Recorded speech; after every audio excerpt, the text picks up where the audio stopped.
ओम नमः शिवाय, हर हर महादेव। आंवला एकादशी का बहुत प्यारा सा दिन आ चुका है और इस दिन जो ये 5 उपायों को कर लेता है उसकी सारी समस्याएं हल हो जाती है। पूज्य गुरु जी की कथा से सुनकर के आपको बहुत अच्छे से समझाऊंगा, परंतु उससे पहले जल्दी से वीडियो को लाइक जरूर कर दीजिएगा। चैनल पर जो भी लोग पहली बार आए हैं चैनल को सब्सक्राइब जरूर कर दीजिएगा। देखिए, पहला उपाय जो होगा वो पति पत्नी के लिए होगा, अगर उनके बीच में बहुत ज्यादा कलेश होता है तो। दूसरा, अगर धन की बहुत ज्यादा कमी है आपके घर में तो आप ये वाला उपाय करेंगे। तीसरा जो है वो बच्चों के लिए माता कर सकती है और चौथा जो उपाय है वो है मनोकामना पूर्ति के लिए। सबसे पहला उपाय जो है वो पति पत्नी के लिए। अगर किसी पति पत्नी के बीच में बहुत ज्यादा अनबन होती है, खटपट होती रहती है, छोटी छोटी बातों को लेकर के कलेश होता है, तो वो ये उपाय कर सकते हैं। देखिए, आपको इस वाले उपाय के लिए चाहिए क्या? सबसे पहले आपको चाहिए 21 सुंदर सुंदर बेलपत्री जो कहीं से भी कटी फटी ना हो। साथ ही साथ आपको चाहिए थोड़ा सा सफेद चंदन। ठीक है, सफेद चंदन मार्केट में आसानी से मिल जाएगा, ये आपको ले लेना है। करना कब है ये वाला उपाय? ये करना है आपको प्रदोष काल के वक्त। ठीक है, जितने भी मैंने आपको उपाय बताऊंगा आज यहाँ पर वो प्रदोष काल के वक्त करने हैं। ठीक है, ये आपने ले लिए दोनों। साथ ही साथ आपको चाहिए एक लाल रंग की गुलाल। ठीक है, लाल रंग की गुलाल ले लीजिए क्योंकि रंग भरी एकादशी का दिन भी है आज।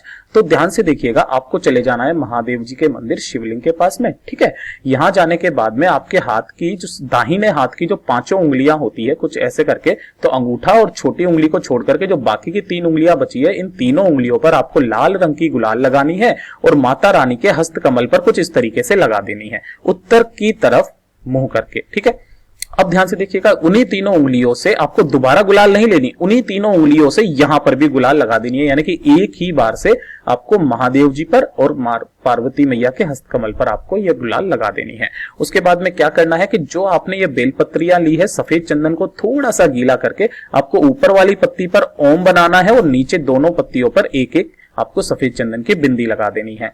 ऐसे ही करके आपकी पूरी की पूरी 21 बेल पत्रियां तैयार कर लेनी है। अब जिस साइड से आपने लिखा है ना, ओम लिखा है, वो वाला हिस्सा नीचे की तरफ होना चाहिए, महादेव जी पर आपको समर्पित कर देना है।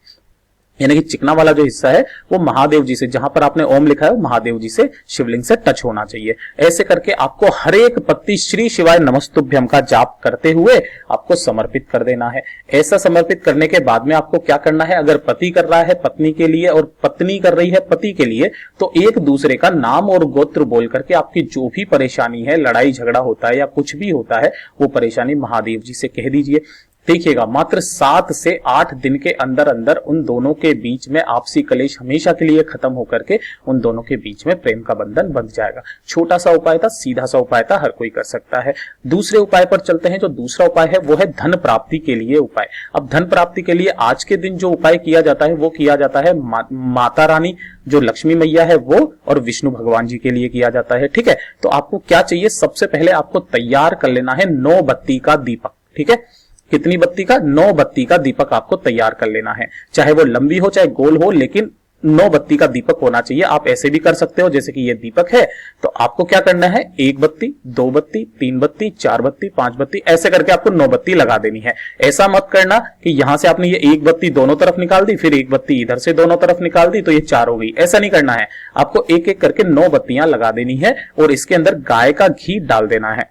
गाय का घी डालने के बाद में आपको क्या करना है, चले जाना है मंदिर में भगवान विष्णु जी और मैया के पास में। जब आप यहां पर चले जाएंगे और 9 बत्ती के दीपक को यहां पर रख करके जो विष्णु जी का सहस्त्र नाम स्रोत होता है, सहस्त्र नाम स्रोत का आपको पाठ करना है। उसके बाद में उत्तर की तरफ दिशा की तरफ मुंह करके आपको दोनों से पैसे की जो भी आपके घर में समस्या चल रही है धन की, वो आपको कह देनी है।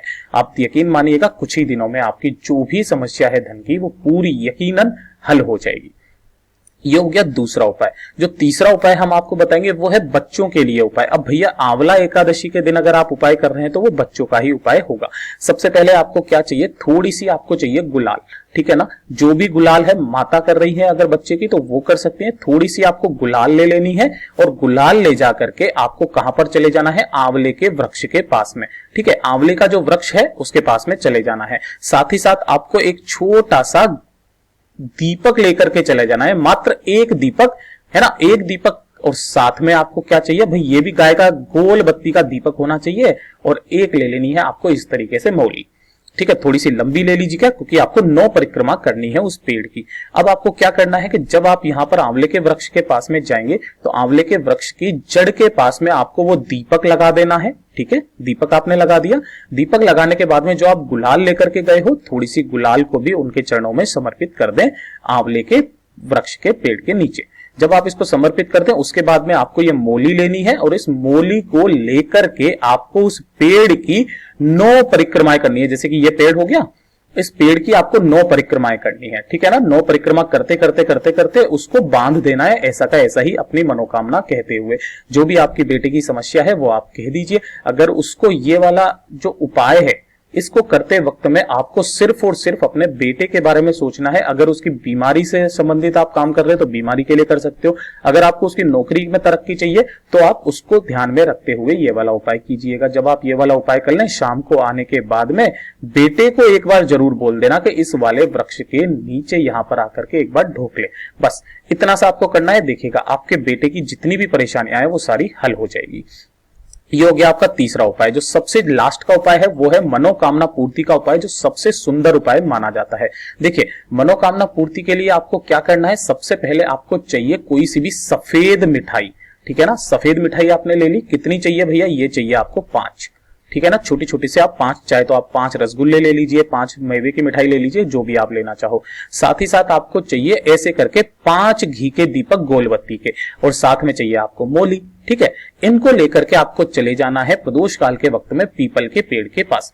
जब आप पीपल के पेड़ के पास जाए तो सबसे पहले आपको 5 के 5 दीपक यहां पर आपको रख देना है। ठीक है, 5 दीपक आपने रख दिए।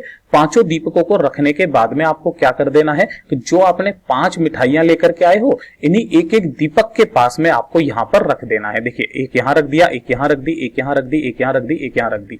उसके बाद में ये जो मोली ली है, इस मोली से आपको यहां पर पीपल के वृक्ष की 21 परिक्रमा करनी है, और 21 परिक्रमा करके आपको ऐसे करके लपेटते चले जाना है। अपनी मनोकामना कहते हुए लपेटते हुए चले जाना है। ऐसा क्यों? क्योंकि पीपल के वृक्ष के नीचे जो है भगवान विष्णु, माता लक्ष्मी जी का वास होता है। जो भी आप अपनी मनोकामना कहेंगे, निश्चित ही आपकी वो मात्र 1 से 2 महीने के अंदर अंदर पूरी हो जाएगी। अचूक उपाय थे, जैसा गुरुजी ने बताया वैसा का वैसा आपको समझाने की पूरी कोशिश की है। अगर वीडियो जरा सा भी अच्छा लगा हो तो लाइक जरूर कर दीजिएगा, चैनल को सब्सक्राइब जरूर कर दीजिएगा। मैं आपसे मिलता हूं अगले वीडियो में, तब तक के लिए ओम नमः शिवाय, जय महाकाल।